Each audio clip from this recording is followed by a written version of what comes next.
I don't know what's going on right now. Oh, now it says live. How intriguing. I just Can answered you a dozen guys questions. can you guys see us? Hello? Can anyone see us? Poor people sitting here waiting for us. Hello? Can anyone see us? Poor people sitting here waiting for us. Hello? Can anyone see us?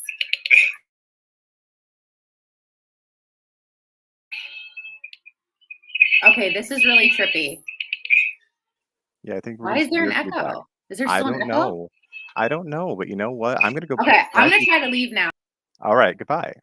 Hello, everyone. I am so very sorry for that. I was sitting here answering questions for myself. It was a lot of fun and very, very informative for me at least. But I'm glad everyone's here, and I'm officially set to be live now. Super sorry about that delay. Was not intentional. I had a red dot that I was told meant I was live, but apparently it did not. Apologies.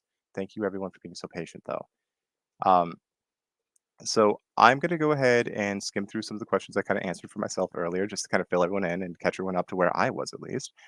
Okay, so um, any advice on ERP for harm OCD? I noticed that seeing news, TV shows, and movies with violent triggers my OCD. I have been trying to do exposures reading news related to crimes. Okay, so where I was going with this, because the next follow up question is actually important too, same person. Uh, how long should I do these exposures? So far, I've measured it for 12 to 15 minutes until it's too much and uncomfortable, right? Okay, so our goal is never to be torturing anyone. I don't want people doing exposures until they're super uncomfortable. That kind of defeats the purpose, actually. What we want to have happen is called habituation. That's the process through which the mind starts to recognize that, you know, even though I'm feeling kind of terrified of these thoughts, maybe nothing bad is really happening, and maybe I can handle this uncertainty. And little by little, it starts to let go of some of that stress. So, what ends up happening is, I would say, when you're doing these exposures, your exposure should be based around your triggers. Like, what is causing you to feel upset? If you're saying that news, TV shows, movies, anything with violence is causing distress, yeah, then that's probably where we want to start. However, we would also like to build what we call a hierarchy for that. Now, I don't know if you're in therapy individually or not, but uh, key thing here, we start low. So imagine my hands kind of like, the graph, right? We go 1, 2, 3, 4, 5, 6, 7, 8, 9, 10, right? We want to start probably around like the 3 to 4 mark, like something that's kind of like, I'm not caring for this, but I got this. I can handle this, right? So that's really where we'd like to be starting. Sometimes people will jump in like, I got this. We're doing tens right away, and like, no, no, that is not good. That is going to cause what we call flooding, and people will feel overwhelmed, and your OCD will say, "Aha! I told you this wouldn't work. I told you this wouldn't work." Right? And we don't want that to happen. So, um, I'm glad that you're trying to work on exposures. Hopefully, you're with a therapist for that. Uh, I will say the length of time it takes kind of depends on the person. I know a lot of people when they get good at doing ERP therapy and sitting with it, acceptance commitment therapy, a lot of different principles kind of get brought into it. But once they can learn to kind of sit with it and feel those feelings without giving into the desire to do compulsions, 1 minute. I've seen people calm down substantially in just like 1 minute. Um, our standard go-to though is what I would suggest is until the suds come down by halves. The subjective units of the stress scale, right? That 1 to 10 kind of power I just talked about. If you start out and you're doing something, it's like let's say it's a 4. You're like, got it, right? Okay, fine, right? I wouldn't want you to, but like your therapist should hopefully be guiding you to staying with it, sitting with it, not engaging in compulsions, and then letting it naturally bring itself down by a 2, right? Because keep in mind that I'm gonna have to do it backwards. My camera's apparently backwards setup. The anxiety comes up. It's like cresting up a hill, and then we want to when it gets bad to like force it down with a compulsion. But that actually all that does is traps us in that OCD cycle. So we got to let the anxiety come up, start building up that hill, and we got to sit here with that anxiety, that discomforting feeling, and then let it naturally kind of fizzle out on its own, like anything else. Like if you imagine being, I know you have harm OCD, so let's not use that one. Let's use sadness instead. I usually use anger as an example, but as sad as you've been about something that may have happened in your life, and as much as it might sometimes be like, oh, thinking about that still kind of makes me a little bit bummed. You're not as sad as you were in that moment that the sad event occurred. That's because emotions all naturally habituate. Over time, they calm down. Over time, they kind of settle, and you say, "Oh, all right then.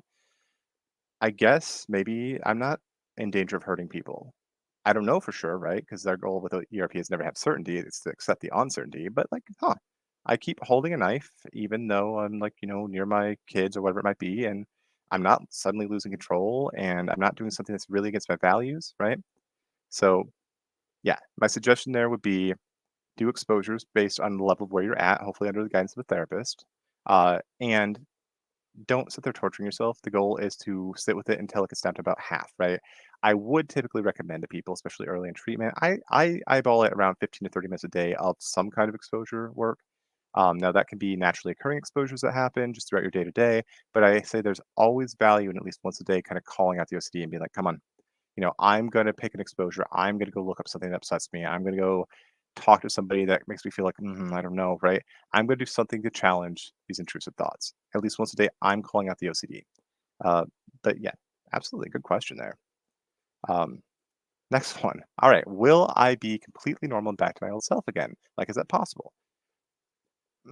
I say yes. I say, I think there is certainly a challenge to be had. I think that many people who go through ERP therapy or seek help for this find that yeah they do get their quality of life back. They get back to their old selves, and that's really as a therapist like that's what I love to see. I'd love to see that happen for people.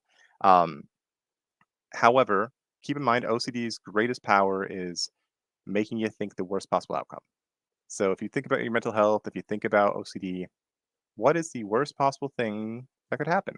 Well, it never gets better, or I'm just forever this way and I'm miserable for the rest of existence and that's just so bad. Yeah, that would royally suck, right? However, we see that through evidence-based practices, people do show great recovery with this type of therapy. I can never promise anything for any individual person. However, yeah, like we here at NOCD, we use different metrics, we use different outcome measurements. We keep an eye on where people are at with their OCD. We'll keep an eye on where people are at with their mood and their anxiety. We keep an eye on where people are at with just their general quality of life. And we tend to see over time when people actually engage with the therapy and they're willing to give up the compulsions, or they work really hard to at least, they see substantial improvement. So good question.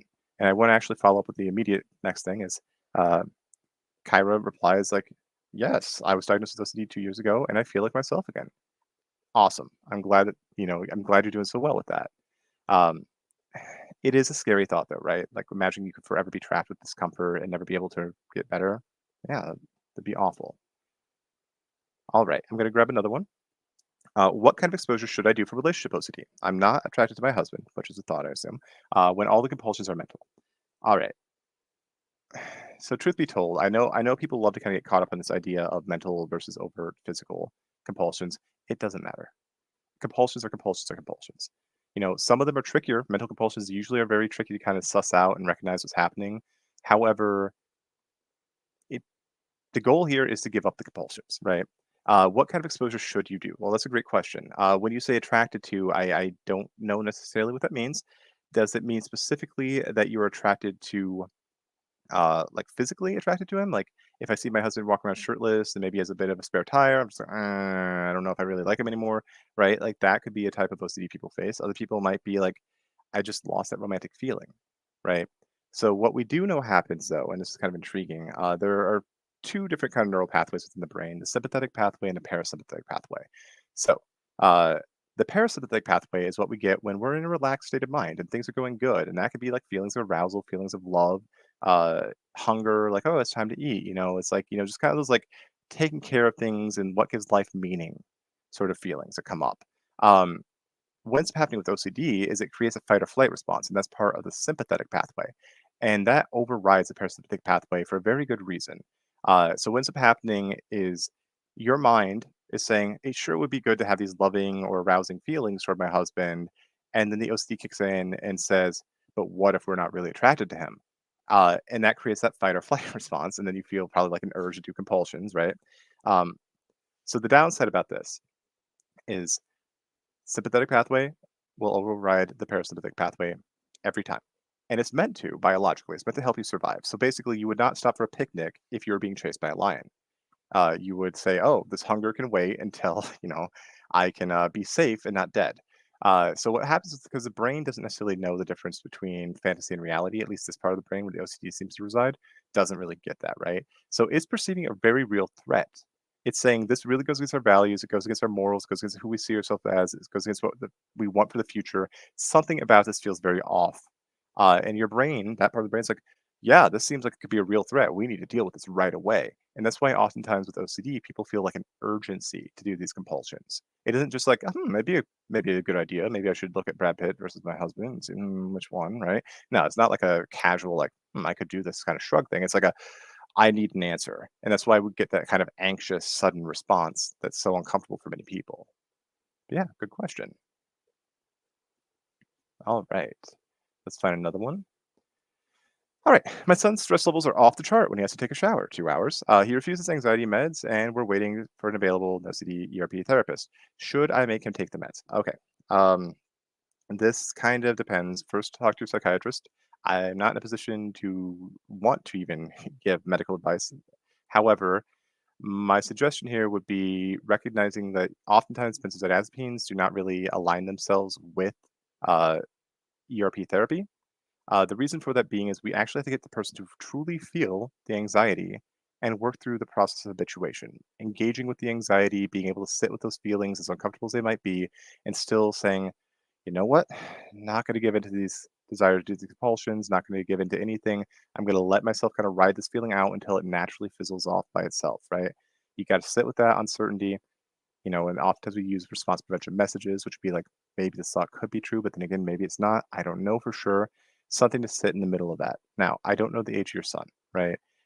If he's an adult, obviously, like, I'm sorry, unless you have some sort of court order or something, or somehow some kind of ward status on him, you're probably not going to be able to force him to take meds. Um, I do think it can be a bit of a struggle sometimes, especially when you know what's going on. You recognize it's almost certainly it's OCD, and I just really want to get a therapist for this person to try to reach out for whatever you can to kind of fix the problem. Try your best to tough it out. I'm sorry, but at this point, it's going to be one of those situations where you're just really going to want to make sure that you're helping set your setup for success. Now, if you search the IOCDF, they have the website. They will talk about how SSRIs actually seem to be more effective for helping people with intrusive thoughts from OCD than benzodiazepines do. So if he's refusing anxiety meds, that might actually be good for the therapy in the long run because then we don't have to worry about him having a high dose of benzos and that interrupting that process. Because again, benzos, what they do, similar to like a compulsion, is if you start to feel anxiety, they kind of like come in, they're like, nope, we're just going to be chill now, right? Which sounds very alluring to somebody with anxiety or OCD. Of course it does, right? But unfortunately, that kind of prevents us from getting the response we're looking for of, hey, oh, this kind of sucks. It sucks. It sucks. It sucks. Okay, it's starting to get a little bit better. Okay, okay. You know what? I'm naturally in a bit more chill state of mind. Yeah, but good question. All right. Can harm OCD make you feel like you actually want to act it out and doubt everything about who you are and what you stand for? It's awful. Yeah, well, it is awful. Absolutely. So, um, I really think you could have used a period instead of a question mark. You could have been harm OCD makes me feel like this. Yeah, absolutely. Right. OCD typically attacks our values and it shows us the worst case scenario. Can it make you worry that you want to act it out? Yeah. This is something that I guess doesn't get talked about nearly enough. And we probably should emphasize a bit more. Urges are an aspect of OCD as well. Uh, if you have harm OCD, you might feel like I had like the urge to grab the knife. If you have like some form of sexual theme, you might have I had the urge to do that thing I'm really opposed to, or I find abhorrent, or is illegal, or whatever it might be, right? Um, so yes, you can absolutely feel like you want to act it out because what you're scared of is that you might actually want to act it out. That's what I think everyone with OCD kind of worries about too. And can it make you doubt everything about who you are and what you stand for? Sure, why not? It's OCD. It'll do that. Um, I usually try to suggest to people try to live your life by your values, not by your fears. Uh, Easier said than done, right? And typically that comes a little way into therapy when people have the tools and techniques necessary to get themselves there. But good question there. All right, so we see a lot of people complaining in here saying, we're waiting, we're waiting, we're waiting for Dan to show up because I thought it was live. Um, okay, so I try to do most everything myself: mechanics, carpentry, plumbing, etc. Some of these things really, really elevate OCD for me and are a struggle. Okay, well, I imagine part of the reason there are struggles is because you care about it, right? There probably is some element to this. Now, perhaps it could be harm, like there's obviously a lot of tools that could be involved or machinery, depending on what you're doing with this. And maybe your mind could imagine harm occurring with these things, right? Maybe it could be self-criticism, like perfectionism OCD, where you're sitting there, just being very kind of judgmental of yourself uh, and just struggling through that. It kind of really depends on what you're going through and like what the theme and or the subtype, as we could call it, of the OCD is.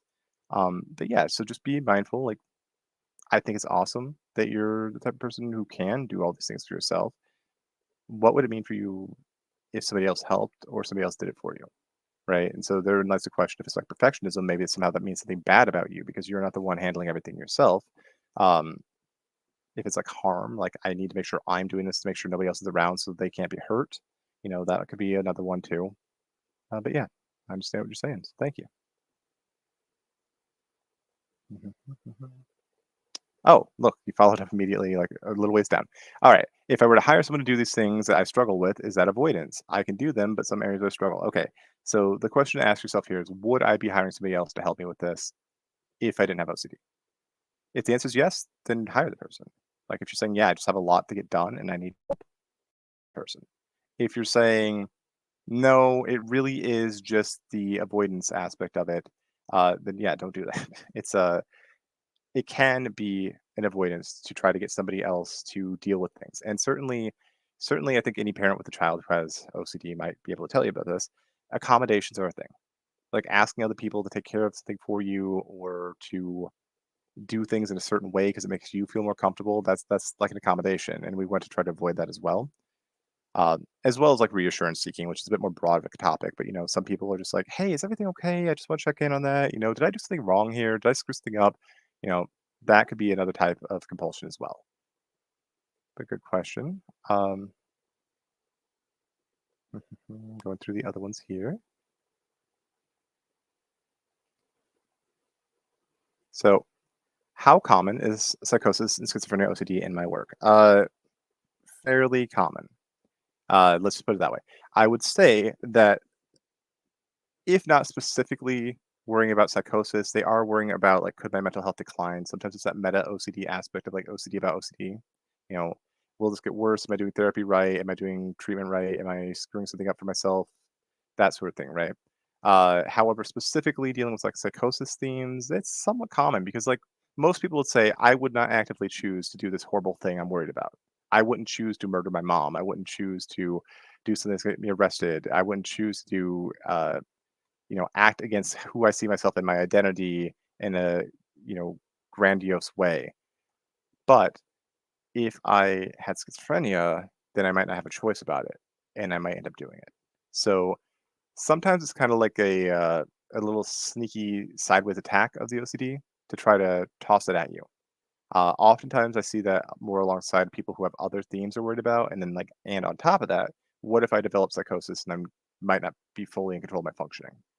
Well, you might, right? That's kind of the struggle to sit with it, but kind of depends on your age and your sex. There's certain risk factors at play, certainly, but we want to say just because you had the thought probably doesn't mean it's going to happen.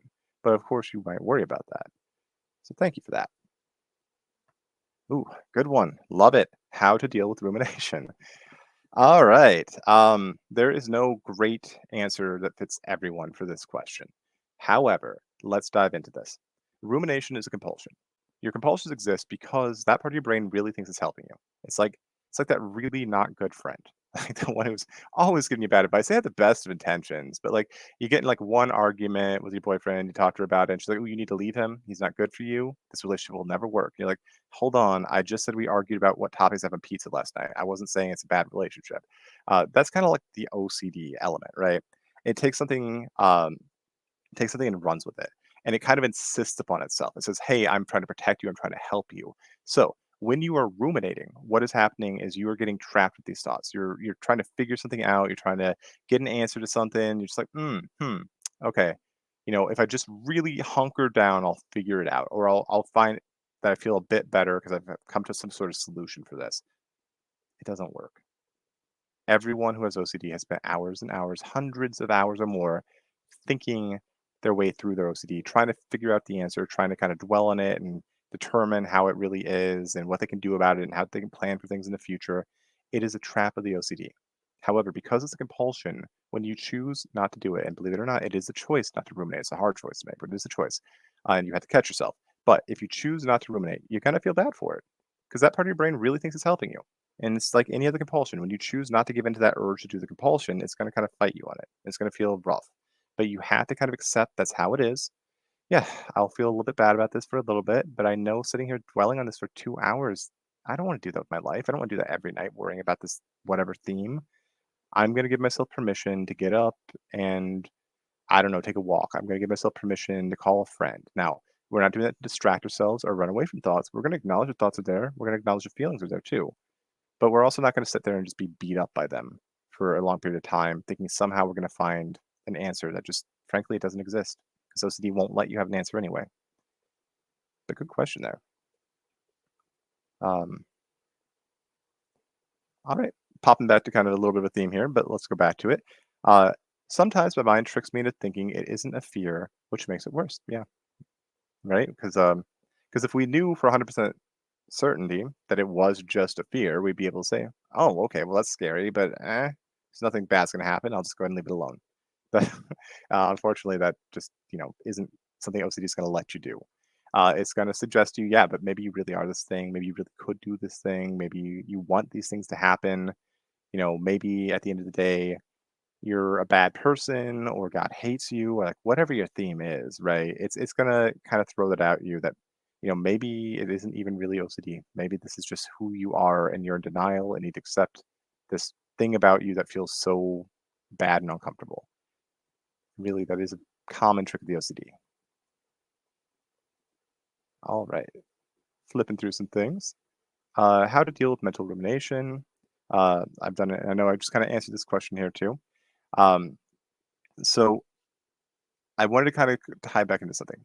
Being aware that rumination is happening is kind of the first step, right? You have to kind of catch yourself in this. And like any compulsion out there, it's going to be a heck of a lot easier not to start it than to try to like stop it halfway through and back out of it. Um, Recognize the times you're likely to ruminate, recognize when you're definitely feeling like that urge to just kind of sit there and dwell on things and have ways to break out of it. You have to, again, actively give yourself permission. And some people, they find it's helpful to say it out loud. You know what? I'm choosing not to do this right now. I'm choosing to do this instead. I'm choosing to read a book. I'm choosing to play a video game or whatever it might be. Uh, you just really have to kind of accept what rumination is, recognize the trick of the OCD, catch it early or as early as you can, and then give yourself permission to do something else, even if it feels bad, because it will feel bad. It'll feel like somehow you're supposed to worry about these thoughts. You're supposed to get an answer. You're supposed to dwell on this because if you don't, what does it say about you? Maybe it says that you want these things to happen. Maybe it says you're okay with these things happening. Maybe it says that you really are this type of person. Well, does it? Or is it possible that these are just thoughts that are attacking me and I don't need to spend hours a day dwelling on them? All right. I'm going through a few more questions. Feel free to keep posting. Oh, good question. All right. Religious OCD. How do I have a relationship with God with my obsessions? I have a fear of what if God isn't real? What if it's actually the devil? All right. So, religion and OCD, right? So, I would assume your faith is important to you, or at least the idea of being connected to some higher power is something that's important to you, which is great. If you find meaning and purpose and solace in that, fantastic, right? Um, You don't know if God's real. I don't know if God's real.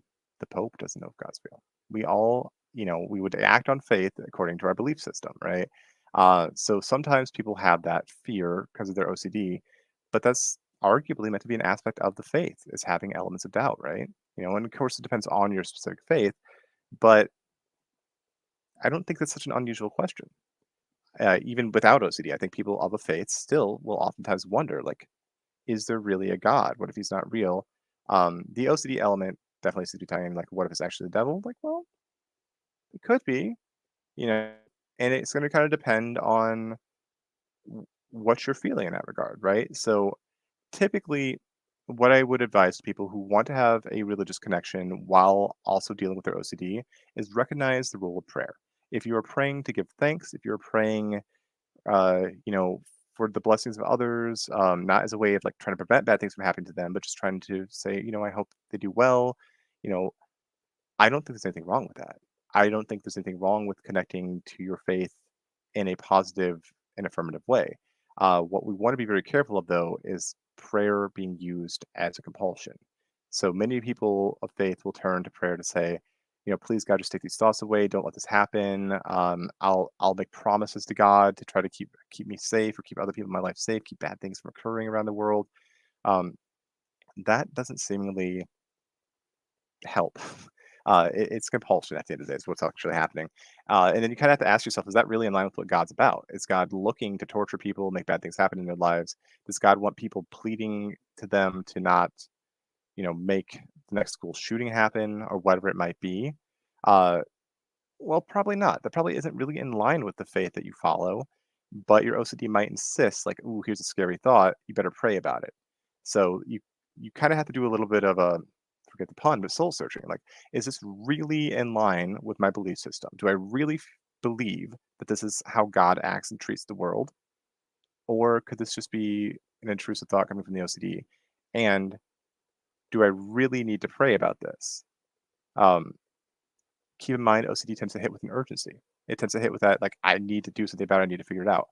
If it's something you're like, it'd be nice to pray about this because it helped me feel connected. I want to give thanks. I want to, you know, put forth hopes for a better future, but you're in like a calm state of mind with it. Okay, go ahead and pray.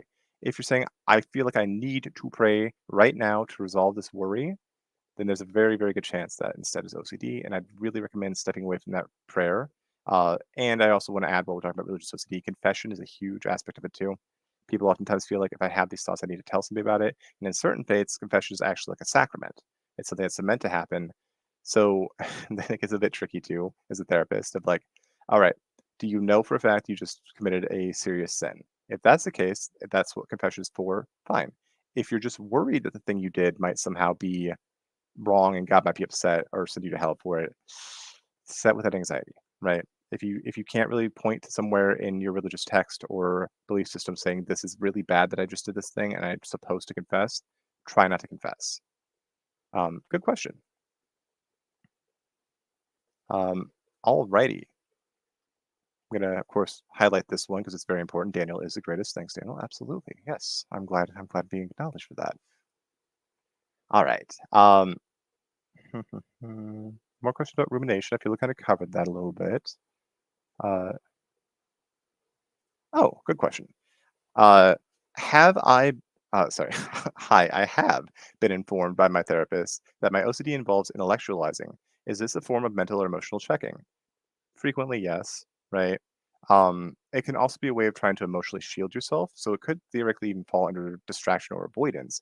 Some people will intellectualize situations that way they're not fully engaged emotionally in them because it's uncomfortable and they don't want to feel that level of pain and discomfort to go through these things, talk about these things, share these thoughts, and like really kind of dive deep into yeah, I'm really scared I could like hurt my kid, or I'm scared I could be a rapist, or anything else really upsetting to me. Yeah, so if you're intellectualizing, I would ask the therapist specifically, like, hey, what do you feel I'm doing exactly that's intellectualizing? Um, but I would imagine it would at least be some sort of compulsive way of kind of shielding yourself from fully engaging with those feelings. Um, that would be my assumption. Unless they mean to say that you're overanalyzing, in which case I'd say yes, you probably have OCD, so you're probably doing a lot of overanalyzing, which would then be a form of like checking. But yeah, thank you for asking.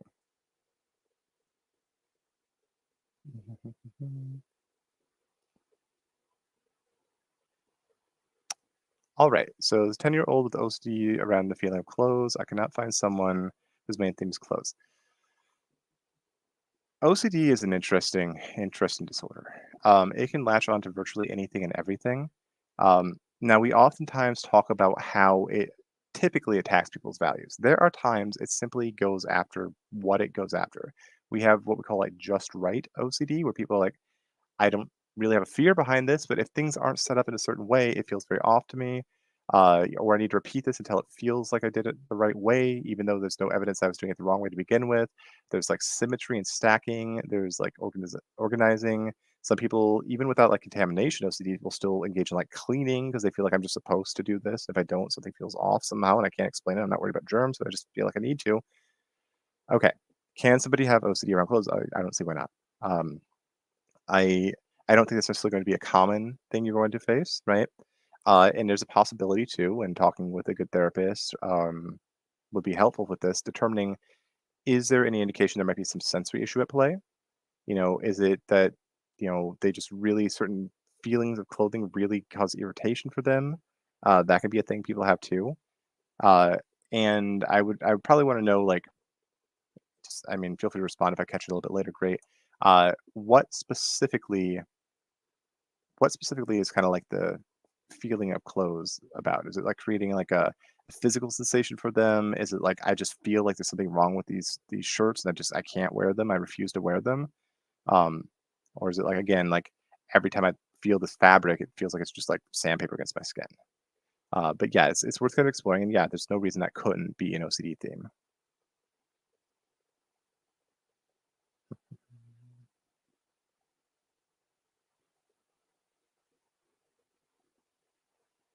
So, is ERP effective for somatic hyperawareness OCD fixating on people's blinking? Can those compulsions I did for 30 years subside? Is ERP the best therapy method for this type of OCD? As far as we know, ERP is the best type of therapy method for any type of OCD. Um, Now, somatic hyperawareness fixating on people's blinking. Yes, I would say I see no reason why it couldn't be effective, but that's probably going to require diving a little bit deep to see like what's is there a core fear behind this? Is it just a I feel like I have to observe these things? What are ways that you can challenge this little by little? Like, would like reading a story about blinking and trying not to sit there and think about the person's blinking for very long, would that be a good like low level exposure? What about like watching a video, even like a YouTube video? They probably have ones where they're like eyes locked on the camera. Would that be a challenge for you? What can we do to create elements of like the stress that makes you want to kind of engage in certain compulsions and then not give in to them? And again, based on that like 1 to 10 hierarchy that we like to work off of.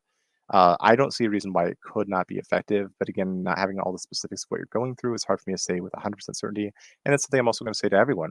I can never promise anything. However, we see by the studies and by the research done, like, yeah, this tends to be a very effective form of therapy for people with OCD. Thank you for asking.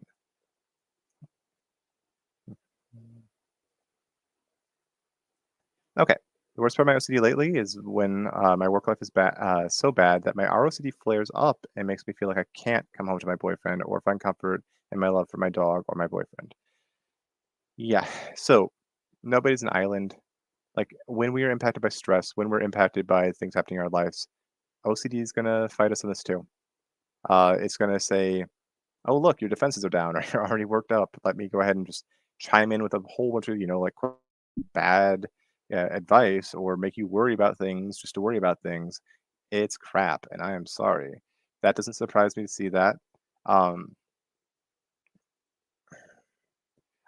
so it makes sense that when you're dealing with really bad ROCD, it's hard for you to engage with your boyfriend.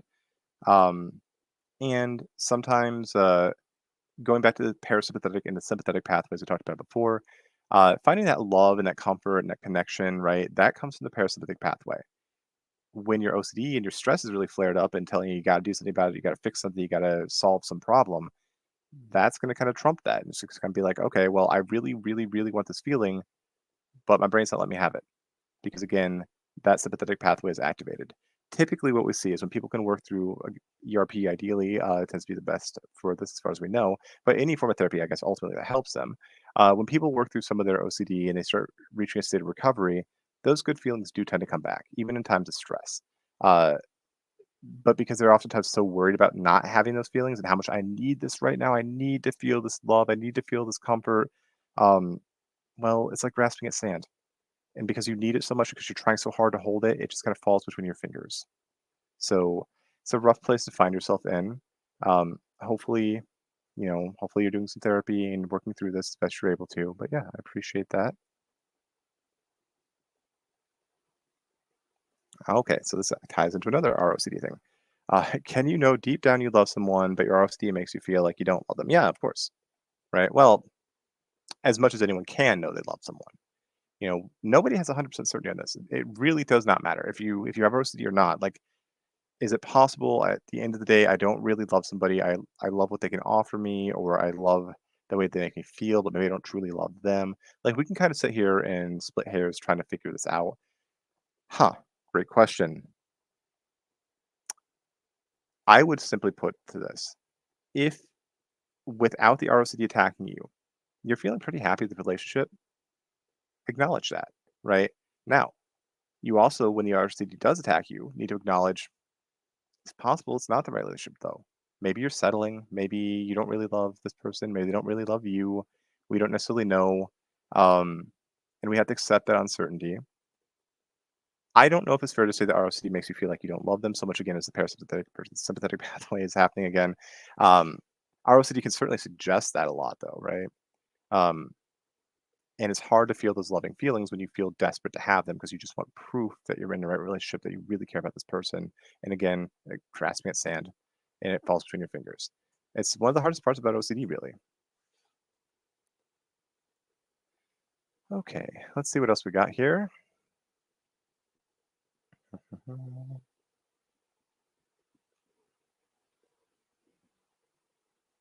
Give me just a moment. Apologies. Okay, do other people with OCD have panic attacks that makes them feel? And I think we lost the last part of it, but that's okay. Let's just start with the first part. Do other people with OCD have panic attacks? Yes. Yes, they do. Um, Basically, any kind of anxiety that builds that there's no real release for can lead to kind of a panic attack, or at least a very panic state of mind and kind of physical presentation of stress. Um, some people have beyond just the OCD. Some people have like what we call panic disorder, where they can have like out of the blue panic attacks even when they're not stressed. But yeah, some people, their anxiety is just much more physically present. Other people, it's more of like a mental stress and wear and tear they experience. It depends on the individual. But panic attacks are certainly within the realm of possibility with OCD.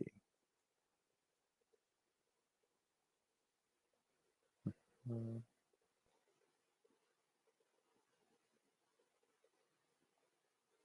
Trying to find another good one here. There's lots of good ones. There's people who are doing a lot of side chat, and it's fantastic. Love the fact that people are actually engaging with each other. I'll pop into this one. So, any advice on rumination? I feel we kind of covered that already, but I'll briefly touch on that again. And sleep. So, that's a good one. So, advice on rumination again, you're going to feel uncomfortable when you choose not to ruminate. Catch yourself ruminating as best you're able to. Acknowledge you're going to feel uncomfortable, but recognize it's for the better good that you break that cycle of rumination. That at the end of the day, it's going to be better for you not to spend hours dwelling on something or trying to figure something out or trying to pre plan something, and instead let yourself kind of this might feel rough, but I'm gonna take the chance on enjoying something tonight. I've been meaning to watch that movie for a while. I'm gonna pop it on. You know, I've been meaning to check on my friend from high school I haven't talked to in 2 years. Let me give them a call. Like virtually anything else you have is more worth doing than ruminating. All right, and sleep. So sleep becomes an interesting thing for some people with OCD. Sometimes it's an aspect of like health OCD. Sometimes it's kind of like its own kind of category of like, what if I don't sleep well and I'm just super uncomfortable, right? Um, and for other people, it could be kind of the racing thoughts and that constant bombardment of like, what if, scary thought that comes with sleep. There's no quick fix for this one. I wish there was because I recognize a lot of people like it can be debilitating not to have good quality of sleep, or at least, you know, it's awful to sit there for a long period of time at night just kind of being hit with these thoughts left and right. So learning to accept uncertainty is really going to be key to this because eventually then your brain starts to habituate, right? It starts to have the go up the anxiety and teaches itself how to naturally bring itself back down. Um, Once you're doing that, chances are, I would suspect, your quality of sleep would improve. You'd probably find pretty quickly you're gonna be like, "Yo, okay, I got this." Uh, I'm not sure if I'm allowed to run much later, but since I started late, I figured I would run a few minutes extra just to make up a little bit of difference with that. So apologies. Jenna, feel free to like text me or ping me if that's not allowed. But okay, let me keep moving to a couple more questions until I hear from Jenna. Ooh, okay. A lot of my OCD surrounds philosophy, which I'm genuinely interested in. but it still terrifies me. How do I engage in philosophy without having intrusive thoughts every time? Well, the kind of cruel but straightforward answer is stop worrying about engaging in intrusive thoughts and then read your philosophy book. Uh, but but that's a process. It's not just a snap the fingers magic wand. We got that right. Um, I like that you like philosophy. I think that's great. Being very cerebral is, of course, going to lend itself, however, to all kinds of intrusive thoughts. And when philosophy covers topics such as like death, morality, the role of violence in society, what is love, like the big, deep questions that philosophy is meant to kind of cover, yeah, it's going to get that way, right? Your brain's going to kind of latch onto certain things. It's going to try to fight you on certain things. You're going to have to be like, yo, I want to read this, but I keep feeling really stressed out. So read it anyway. That'd be my suggestion. Don't let OCD tell you what to do, but also don't let OCD tell you what not to do. If this is something you care about and it's something you love, try your best to push through it. Now, I would suggest, of course, working with a therapist. I would suggest working low on the hierarchy to begin with. Like, what are some topics maybe within philosophy that aren't super stressful for me, but I could 100%, you know, handle. Um, I don't know. It could be very simple topics, perhaps, right? I'm texting Jenna now. Can I run late? Question mark. The answer is probably gonna be yes, but just want to make sure, right? I can blame her if I get in trouble. Devious, right? Nah, she's great. Okay.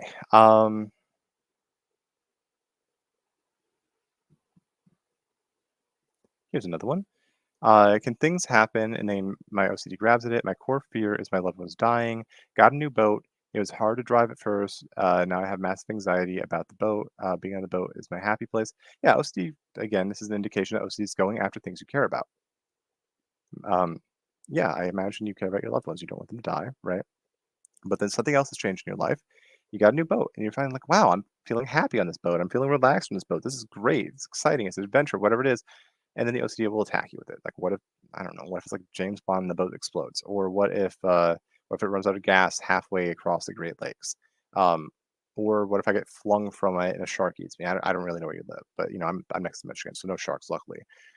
So yes, OCD will do this. And the other thing that's kind of interesting too is sometimes OCD will like give up a theme when it shapeshifts into another one. Sometimes you're gonna be like, 3 days ago, I was super, super, super worried about this thing. Now it doesn't like I can think it all day long, shrug, and just be like, whatever. Right. And if that's what's happening, okay, that that's pretty good indication, right? That might be OCD at play. Um, but we never know for sure, so I don't want to give reassurance. So maybe there's actual issues with the boat. Maybe your loved ones could pass away. Well, eventually they will, but we don't know for sure. So I don't want to ever offer like reassurance clearly. But at the end of the day, it sounds a lot like OCD, right? Like it's OCD, you have OCD, it's grabbing on certain things, and now seemingly it's like, oh, you like this thing? Well, let's see what we can do about that. Yeah. Again, OCD kind of doing what OCD does. All right. See if I can grab another question from somebody. Maybe somebody I haven't pulled them yet. Oh, I think we're at the end of things. All right, so I'm kind of all caught up with questions. Um, let me do this one here. Love it. Good creepy icon there. All right, Daniel, prior to your current response, I mentioned that I've tried every single therapy for OCD.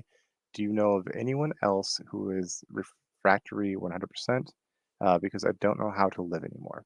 Well, okay. So let me add the caveat here. If there's ever a point where people are actually worried about their safety or their well-being, please reach out to emergency services, right? Certainly there is, if it's the point, and I'm assuming you're just meaning like I'm overwhelmed. But if somebody ever is at that point, like 911, if you're in the UK, 999, or other countries, like hopefully you know your emergency service number. If it gets to that point, going to your local hospital could be an option. In the US now, 988 is a fantastic resource. So that's basically the suicide prevention and crisis hotline. You can call or text. You can also text 741 741. There are resources available, and if you're feeling like you're at the end of the rope where you just can't keep moving forward, please, please, please, go ahead and seek help for that. However, what I'm assuming you're trying to say here is that you're just feeling extremely, extremely overwhelmed. Okay. Um, you're saying you've tried every type of therapy for OCD. Okay. This is me not trying to be a jerk, but it's me trying to ask sincerely. The question I would have is, even though you're doing this type of therapy, um, have you truly been able to try to give up the compulsions? Or has it been one of those things like I'm trying to go through these exposures, but I still find myself doing mental compulsions or even possibly physical compulsions? Because if that's happening, you're really detracting from the benefit of the exposure. And sitting with it and giving up the compulsions really is a key aspect of this type of therapy. Uh, and it sounds pretty rough from what you're saying here too. I would suggest possibly even looking into what we call higher levels of care, possibly like partial hospitalization programs or residential, if indicated. If it is causing this much stress, if it's wearing on you this much, you might need to be in a place that kind of helps you take a break from the rest of life for a little bit of time while you're gaining these skills, while you're kind of mastering things. Definitely not easy. It definitely sucks if you feel like you're having nervous breakdowns or, just emotional distress in general. Um, but yeah, so typically what I'd say is, at least with ERP, right, we have to make sure we're eliminating to the best of our ability compulsions for it to be effective. And if it's becoming something you find like you just can't do at an outpatient level, it's time to kind of consider a higher level of care. But, I appreciate you being so candid. Honestly, thank you everyone today, like being so forward about what you're going through. I know it's not easy to open up like this, but thank you for talking and going through this with me. Um, will I have another session? Probably. I'm sure. I'm sure they'll try to rope me into it at some point. No, actually, I've actually found myself enjoying doing this. This is my first time doing this before. Um, I am more than happy to do these occasionally too. Obviously, you know, for NOCD, we like doing this. We like kind of spreading the knowledge about like what is OCD, what is effective for treating OCD, what are people's stories that they've gone through. Uh, Part of our mission is really to kind of get knowledge out there, as well as to get good knowledge about how to treat OCD. At least empirical based, evidence based knowledge. But yeah, thank you, Jimmy. I would love to have another one of these. So we'll see about getting that set up. Are there ways to stop the rumination spiral, or a way to lessen the effect of negative self-talk has? Okay, so my question on this, I'm seeing actually, never mind, I'm just going to show what you said. My ERP therapist said loop tapes and post-its with negative self-talk to start the day would not help me since I believe the negative thoughts. Okay, so this is the problem, right? We don't want to agree with the OCD, and we don't want to disagree with it either. We want to sit with the uncertainty. Uh, so, bada. Tips to stop the rumination cycle spiral. Well, catching it early is going to be one of the first tips, right? Recognizing the bad feelings it's going to have is going to be another tip, and just kind of recognizing I can either sit here and dwell on this and be miserable for 2 hours, or I can do something else and be miserable at least for a little bit of time as I break away from the ruminations, but take the chance on even being happy or relaxed. So I would recommend anything other than rumination once you catch it. As far as those negative self-talk, do you feel like you're supposed to do that? Like, do you feel like good people talk shit about themselves because I'm supposed to feel bad? I'm supposed to feel awful about these things, right? Well, that oftentimes is a trick of the OCD. People often feel like if I'm not reacting to my OCD, I'm doing something wrong. I'm somehow not taking it seriously enough, or it means that I could be this person or I could do this thing. And we really want to be careful with that. Um,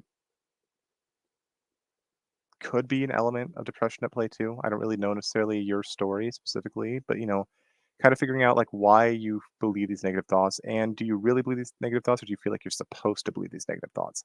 That's gonna be an important distinction to have too. So thank you for that. All right. Is there an email where we can send your questions? I feel like I should just like throw Jen under the bus and give her email. I don't personally have an email for this. What would happen is you just would post them into the chat here, and I will do my absolute best to get to you with them.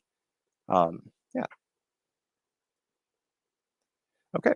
So if people want to stick around another like 5 minutes or so to make up for the lost time that I was, talking to myself, assuming I was live because I saw a little red dot on my screen, but apparently it's supposed to say alive with the red dot. My bad. If anyone has some more questions, feel free to toss them out. I'm happy to try to answer them best I can.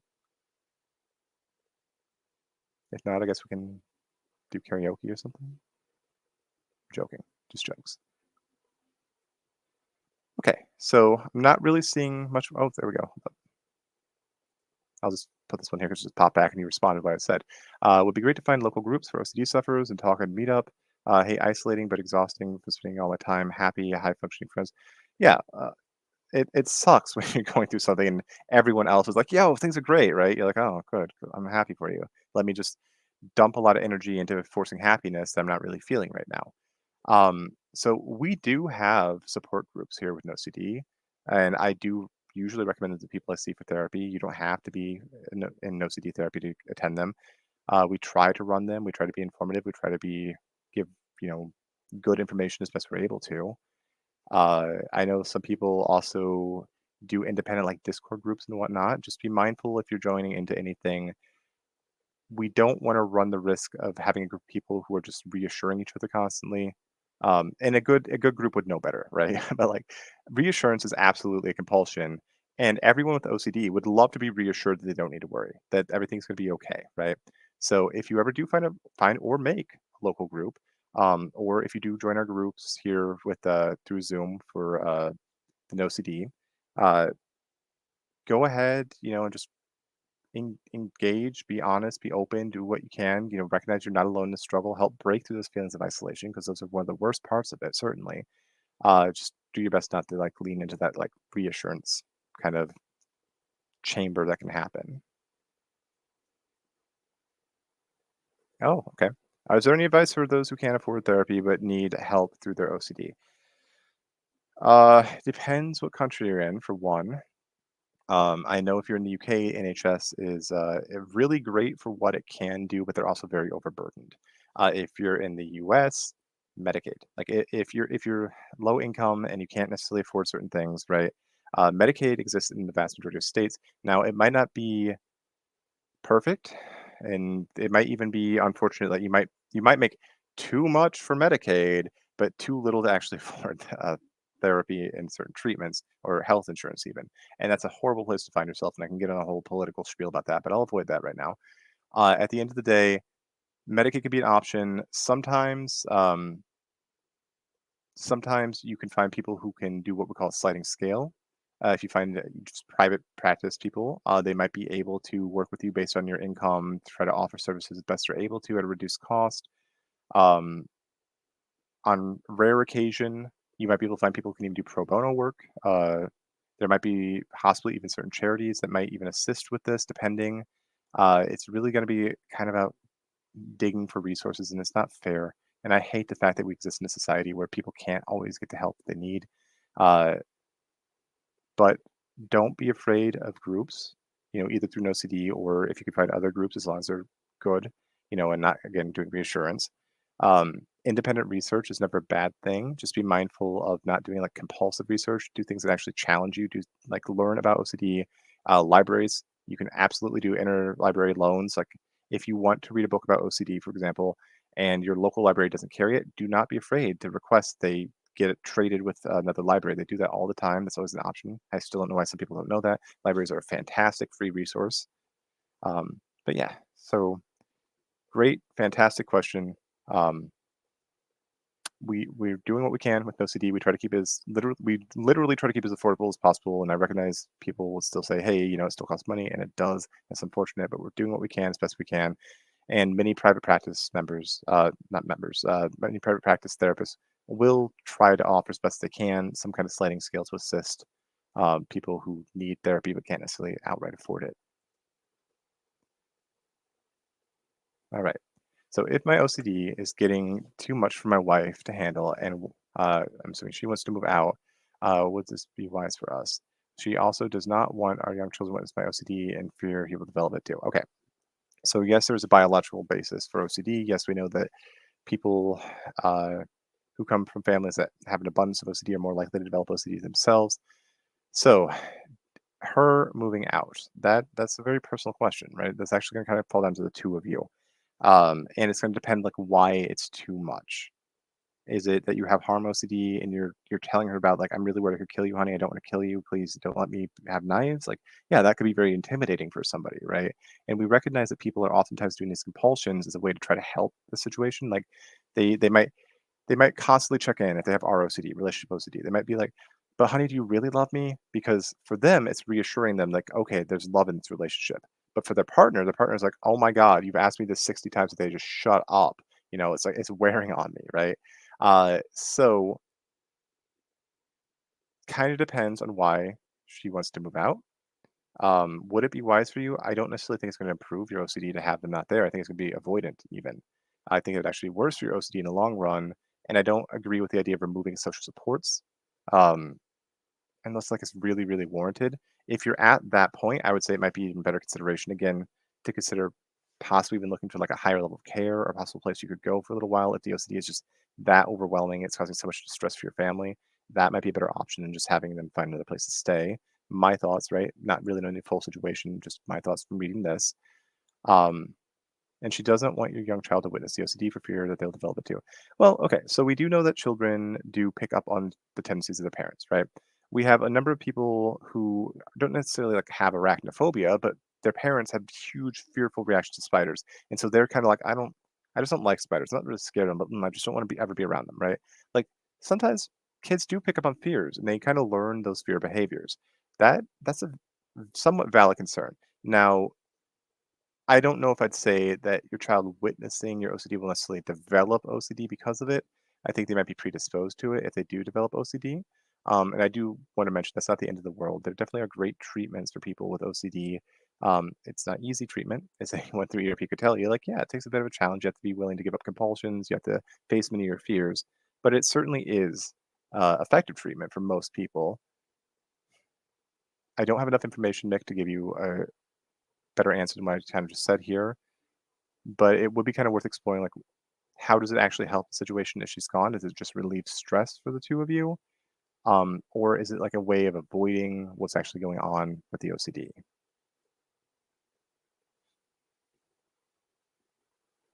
Okay. Oh, here we go. Could OCD just be caused by trauma?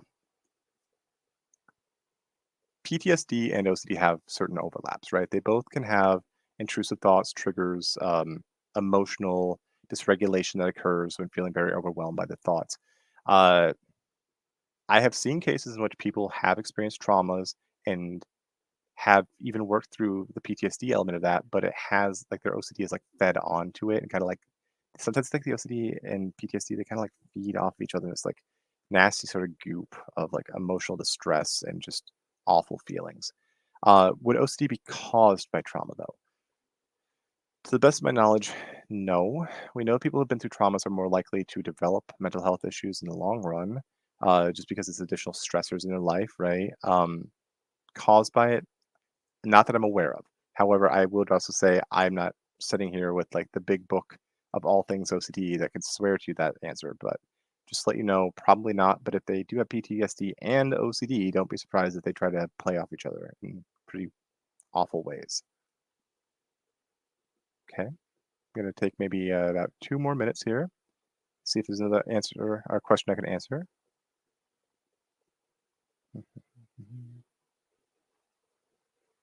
All right, so it's a two-part here.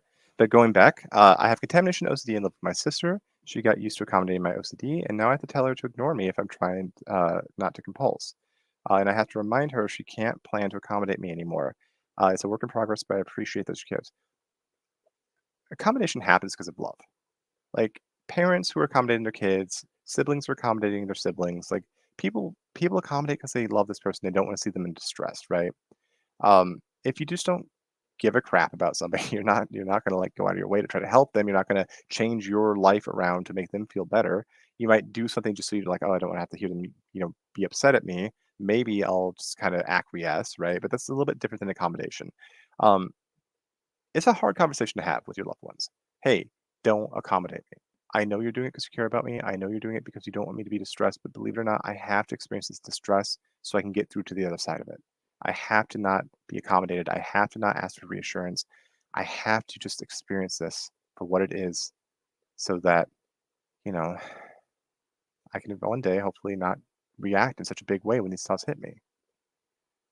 I appreciate you bringing that up because that's an important thing that pretty much anyone with OCD needs to have that conversation with their loved ones if there is any element of reassurance or accommodation happening.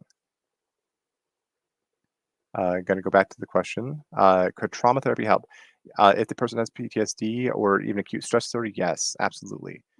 Or at least making sure you're with somebody who understands trauma-informed care and can help you with that.